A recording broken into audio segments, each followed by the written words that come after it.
মুখ্যমন্ত্ৰী ডাঙৰীয়াৰ নেতৃত্বত চৰকাৰৰ নেতৃত্বত কি হয় অসমত মহিলা অৰ্ধলংঘ হ'বলগীয়া হয় জাতি মাটি ভেটিৰ কাৰণে হেমন্তৰ মুখত মামাই টপ হেমন্তৰ মুখত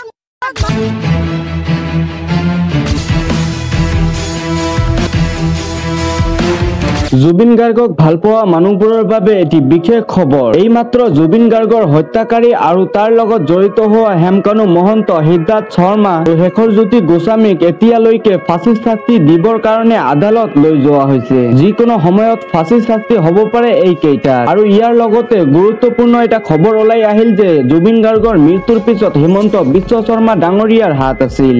ইয়াৰ মানে যিকোনো সময়তো ফাঁচী শাস্তি হ'ব পাৰে হিমন্ত বিশ্ব শৰ্মা মামাৰ। এই কথাটো আসলে সত্য নে বেলেগ কিবা, চলক আমি জানি লম। আৰু আপুনি এই চেনেলটোত নতুন হৈ থাকিলে এতিয়াই চেনেলটোক সাবস্ক্ৰাইব কৰি ৰাখক।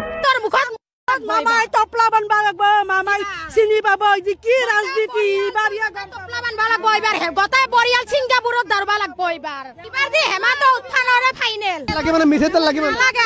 আমি ঘেউ দি ভাত খাম, আলু ভাত দি ভাত খাম, দালিও নালগে, আমাক মিঠাতেলো নালগে। এবাৰ 26ত হেমন্তই টপলা বানবা লাগব। বহুত চিধা চিধি কৈছো, ইয়াত ৰাজনীতি আছে। নামাজ পঢ়ে শিকলা কৰবা যে আমাক দালু আৰ আলু দি মামাই আমাক ভুলাবা নৰে।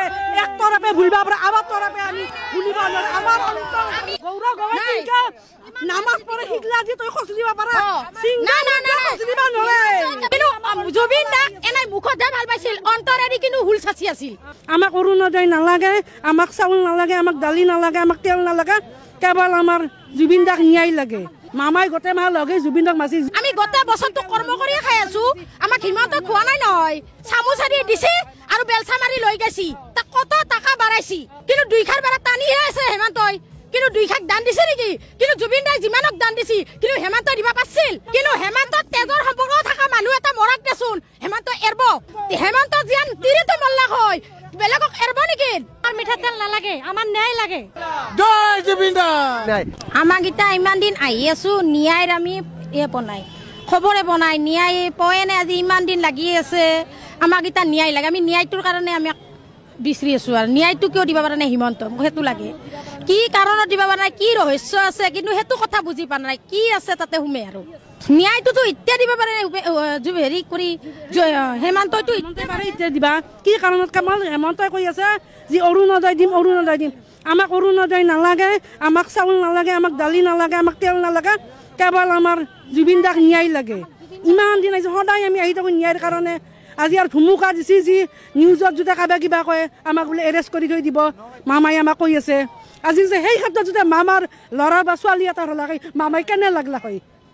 কেৱল মামাই ইয়াতে ৰহস্য আছে যে মামাই যদি আজি ছিংগাপুৰত যাবা যদি তাক লিখি নেদলা হয় জুবিন আজি নাযায়, তাতে ৰহস্য আছে।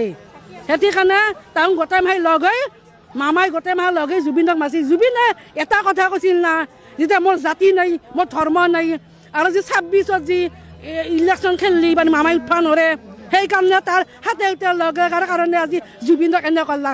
আমাৰ অসমত মাৰবা নৰে, বাহিৰত লাগিছে ছিংগাপুৰতো আমাৰ মানুহ যাবা নৰে। এতিয়া যি চাই কৈছি এতিয়া এতিয়া যদি কৰলাক আমাৰ দৰ্শক বহুতে কিমান দিন মেডিকেলত আছে জুবিনে। আমাৰ মাহ অনুগৰ মাহাই গোটেই যাই আমি ৰখি দেখোঁ, আকৌ কৰবা নৰে। তাৰে কাৰণে চিদ্ধাৰ্থ আলোচনা কৰিছে যি এতে আমি মাৰবা নোৱাৰোঁ জুবিনক, আমি যাই ছিংগাপুৰত মাৰবা লাগব। কিন্তু এৰে মানুহ আমাৰ যাবা নৰে। 26ত ইবাৰ টপলা বানবা লাগব। ইবাৰ 26ত হেমন্তই টপলা বানবা লাগব। যি কিয় বানবা লাগে সিহঁতি কথা গম পাব। লাগে মানে মিঠাতেল লাগে নালাগে, আমি ঘেউ দি ভাত খাম, আলু ভাত দি ভাত খাম, দালিও নালগে, আমাক মিঠাতেলো নালগে, আমি ঘেউ দি ভাত খাম। কিন্তু ৰাইজক যি ভুল তথ্য দি আছে, যিসকলৰ ব্ৰেইনত কামটো চলি আছে তেওঁলোক ৰাজনৈতিক, কিন্তু বাস্কাৰ ঘটনাটো হ'ল অসমৰ মানুহৰ বুকুত লুকাই থকা জুবিনৰ প্ৰতি মৰম বা আৱেগৰ প্ৰতিফলন। কিন্তু যিখিনি মানুহে মিছা কথা উলিয়াই আছে, যিখিনি মানুহে অসত্য কথা উলিয়াই আছে, তেওঁলোকে জীৱনকালত কেতিয়াও জুবিনক ভাল পোৱা নাছিলে। মেক্সিমাম মানুহে ৰাজীৱ শদিয়াৰ ঘটনাটোৰ পিছত জুবিনক সমালোচনা কৰিছিল।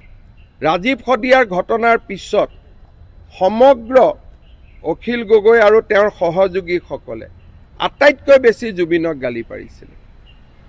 আজি সেইসকলে জুবিনৰ হঠাৎ বন্ধু হৈ গ'ল আৰু তেওঁলোকে এফালৰ পৰা ৰাইজক যিমান পাৰে যেতিয়ালৈকে গুলিকাণ্ড নহয়, যেতিয়ালৈকে নেপাল সদৃশ পৰিৱেশ এটা নহয়, তেওঁলোকে মনত ভাবি থৈছে যে এইটো ঘটনা আমি ঠাণ্ডা হ'ব নিদিওঁ। এতিয়া সেইটোকে কথা, আপুনি যিয়ে কৰে তাত সৰব হয়। যদি নজনাই, কেইদিনমান আগতে কংগ্ৰেছৰ এজন নেতা কলা কোট পিন্ধি CIDত গ'ল। CIDয়ে তেওঁক কথা নজনালে। নজনোৱাৰ লগে লগে ৩-৪টা টিভিত টক শ্ব' পাতি আৰম্ভ কৰিলে যে কিয় নজনালে। আকৌ কালি যেতিয়া আমি জনালো তেতিয়া কৈছে কিয় জনালে। আপোনালোকে চাব, ধৰক মই এটা নাম ক'ব খোজা নাই, কোনোবা এটা টিভিত আজিৰ পৰা 2 বছৰ আগতে পঞ্চ পাণ্ডৱ বুলি এটা টক শ্ব' কৰিছিলে। ইমান ভাল মহন্ত পৰিয়াল, আজি তাতে দপদপাই আছে যে মহন্ত পৰিয়াল ইমান বেয়া। তো এই গোটেই কথাবিলাক যিখিনি মানুহে জুবিন গাৰ্গক লৈ, বিকাশ অসম বুলি এজন ল'ৰা আছে লাচিত সেনা, জুবিন গাৰ্গক লৈ ৰাজীৱ সদিয়াৰ মৃত্যুৰ পিছত ইমান বেয়াকৈ লিখিছিলে, তেওঁ আজি কৈ আছে চিঞৰ এটা মাৰ, ন্যায় লাগে আমাক। উৎপল বৰা, মই জাৰ্নেলিষ্টজনৰ যোৰহাটত মই নিজে ভিডিঅ' আপোনালোকক দেখুৱাইছো। যিসকল মানুহে আজি জুবিন গাৰ্গক কোভিডৰ সময়ত আক্ৰমণ কৰা গোটেই কেইজন ল'ৰা কোনটো ৰাজনৈতিক দলৰ আছিলে? জুবিন গাৰ্গে কোনখন বাতৰি কাকতৰ প্ৰৱেশদ্বাৰত গৈ কৈছিল এইখন বাতৰি কাকত মই বন্ধ কৰি দিম? ইয়াত কোনো সঁচা কথা নিলিখে। আজি সেইবিলাকে হঠাৎ জুবিনৰ অনুৰাগী হৈ গ'ল। প্ৰশ্নটো তাতে, আজি হঠাৎ সব জুবিনৰ অনুৰাগী হ'ল। জুবিনৰ অনুৰাগী মই আজি, মোৰ কথা আপোনালোকে লিখি ৰাখক, 26 এপ্ৰিলত যিদিনাখনে ভোট গ্ৰহণ হৈ যাব, এই এজনো মানুহ জুবিনৰ লগত নাথাকে। জুবিনক যেতিয়া ডিব্ৰুগড়ৰ পৰা মই এয়াৰলিফ্ট কৰি লৈ গৈছিলো দিল্লীলৈকে ট্ৰিটমেণ্টৰ কাৰণে, সমালোচনা কৰা এইকেইজন মানুহে নাছিল জানো যে কিয় চৰকাৰী খৰচত জুবিনক প্লেনত লৈ গৈছে? গতিকে এই মানুহখিনিয়ে জুবিনৰ প্ৰতি তেওঁলোকৰ অনুৰাগ নাই। তেওঁলোকৰ এটাই কথা যে 26ৰ ইলেকশ্যনত জুবিনৰ নাম লৈ আমি জিকিব লাগে, চিম্পল। নহ'লে মানুহেতো ইমান ভাল হৈছে, ছিংগাপুৰৰ পৰা মৃতদেহ আহিছে, সন্মান সহকাৰে জুবিনক বিদায় দিয়া হৈছে, তদন্ত হৈছে, কতো খুঁত নাই। দ্বিতীয় পোষ্টমৰ্টেম কৰিব লাগে, দ্বিতীয় পোষ্টমৰ্টেম কৰিছে। ৰাইজে যি বিচাৰিছে চৰকাৰে একফালৰ পৰা তাকেই কৰি গৈ আছে, একোতো বাকী ৰখা নাই। এজনে কয় যে আমাক পোষ্টমৰ্টেম ৰিপৰ্ট দিয়ক, আনজনে কয় পোষ্টমৰ্টেম ৰিপৰ্টটো কিয় দিব, আৰু আনজন নহয় একেজনে কয়।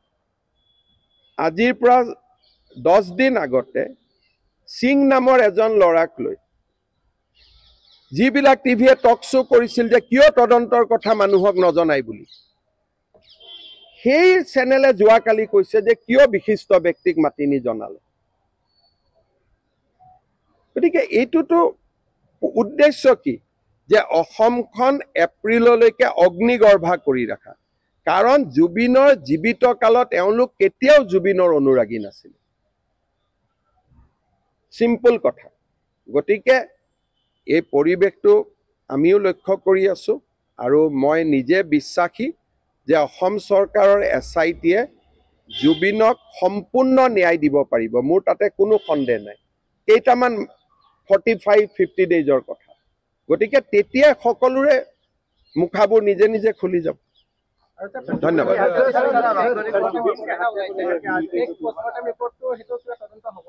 এতিয়া কাক তদন্ত কৰিলেতো কাক ধৰিব লাগিব? এইখন উৎপল শৰ্মাই কালি সেইখন পোষ্ট কৰিছে, লুৰিণজ্যোতি গগৈয়ে পোষ্ট কৰিছে। তদন্ত কৰিলেতো এইবোৰ মানুহকে ধৰিব লাগিব যে আপোনালোকে নাজানা নুশুনাখন কিয় ছ'চিয়েল মিডিয়াত দিলে বুলি। কি তদন্ত কৰিব? এইবিলাক চাৰ্কুলেট কোনে কৰি আছে? ডাঙৰ ডাঙৰ মানুহবিলাকে কৰি আছে নহয়। এতিয়া মই তেওঁলোকক যদি ধৰিব যাওঁতো মোক ক'ব যে আপুনি পলিটিকেলি মটিভেটেড। কালি সেইকেইখন কোনে কোনে টুইটাৰত আপলোড কৰিছিল? এবাৰতো ADGPক সুধিব পাৰে ফোন কৰি যে আমি এনেকুৱা এখন বস্তু পাইছো, সঁচা নে মিছা? তাত চহীও নাই, সেইখন পোষ্টমৰ্টেম ৰিপৰ্টত চহীটোও নাই। আৰু চহী নোহোৱা পোষ্টমৰ্টেম ৰিপৰ্ট এটা সকলোৱে ছ'চিয়েল মিডিয়াত দি কৈছে এখন সঁচা নে মিছা কওক।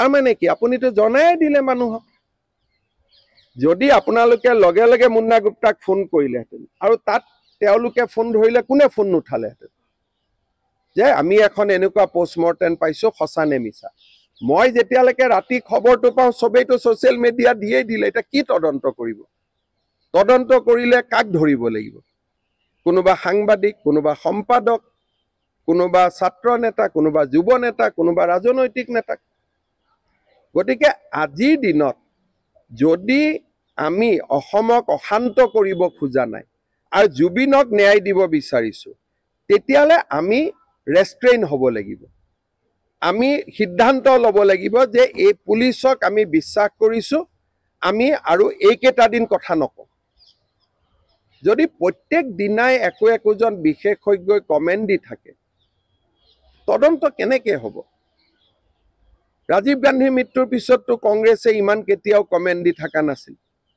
ইন্দিৰা গান্ধীৰ মিটিঙৰ পিছততো মৃত্যুৰ পিছততো কংগ্ৰেছে কেতিয়াও কমেণ্ট দি থকা নাছিল কংগ্ৰেছে জুবিনৰ ওপৰত কিয় কমেণ্ট দি আছে তেওঁলোকৰ নিজৰ নেতাৰ হত্যাৰ পিছতো তেওঁলোকে কমেণ্ট দিয়া নাছিলে সদায় কৈছিলে যে পুলিচক কামটো কৰিব দিয়ক বুলি আজি 26ৰ ইলেকশ্যন নাথাকিলেতো কোনেও একো নকৰিলেহেঁতেন গতিকে এইটোতো গোটেই it has become a election issue এইটোতো এটা ইলেকশ্যনলৈকে ৰূপান্তৰ কৰিছে আৰু জুবিনৰ জীৱিত কালত যিবিলাক অনুৰাগী আছিল তেওঁলোকে দুখ পাই আছে মৃত্যুৰ পিছত হোৱা অনুৰাগীখিনিক লৈ সমস্যা বেছি হৈছে মই আপোনাক নিজে ক'লো পঞ্চপাণ্ডৱ কোন টিভিত ওলাইছিলে টক শ্ব' আপোনালোকে নিজে চাই ল'ব গোটেই মহন্ত ফেমিলিৰ কথা লৈ পেলাই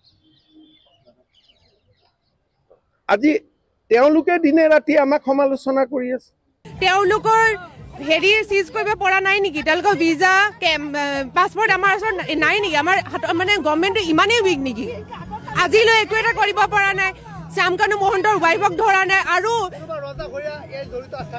100% আছে 200% একদম খোলাখুলিকে কৈছো আৰু যেতিয়ালৈকে শ্যামকানু মহন্ত আৰু তেওঁ ঢুকুৱাৰ পিছতো যেতিয়া ছিংগাপুৰত ফেশ্বন শ্ব'টো চলি থাকিলে কাৰ তত্বাৱধানত চলি আছিলে সেইটো আমাক জাগে আজিলৈকে এইটো কিয় নিমাত আৰু টাৰ্চন মিটল কিয় এতিয়ালৈকে অহা নাই হেৰিটো তাৰ মেনেজাৰটোতো টাৰ্চন মিটলৰ মানুহ আছিলে ন মহৰা এটা আছিলে সিটো এটা সৰু সুৰা মহৰা এতিয়া যদি আমি তেওঁলোকক আমি মাৰি বুলি কওঁ নহয় মাৰিলে একো নোলাব ইয়াত আচল ৰৌ বৰালিকেইটা এতিয়া লুকাই আছে আমাক ন্যায় লাগে কিন্তু অতি সোনকালে লাগে জুবিন গাৰ্গৰ হত্যাকাণ্ডৰ লগত ৰৌ বৰালি কিন্তু আজিও অসম আৰক্ষীয়ে গ্ৰেপ্তাৰ কৰিবলৈ সক্ষম হোৱা নাই যাৰ বাবে অসমৰ জনতা ক্ষুব্ধ জনতা কিন্তু এইবাৰ জাগিছে কিয়নো জুবিন গাৰ্গক ন্যায় যেতিয়ালৈকে দিয়া নহ'ব তেতিয়ালৈকে কিন্তু স্তব্ধ হৈ নাথাকে অসমৰ জনতাই কিয়নো অসমৰ সম্পদ এগৰাকীক হেৰুওৱা হৈছে 24টাকৈ দিন সময় অতিবাহিত হ'ল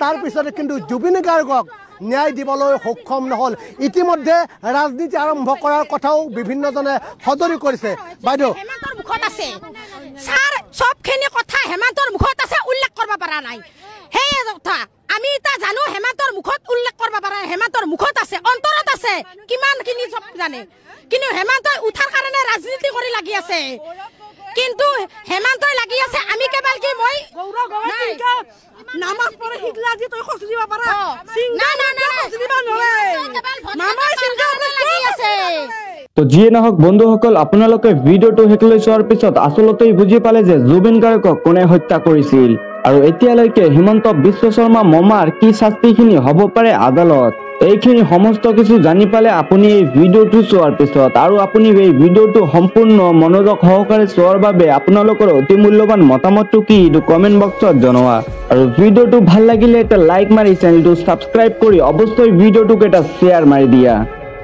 ধন্যবাদ।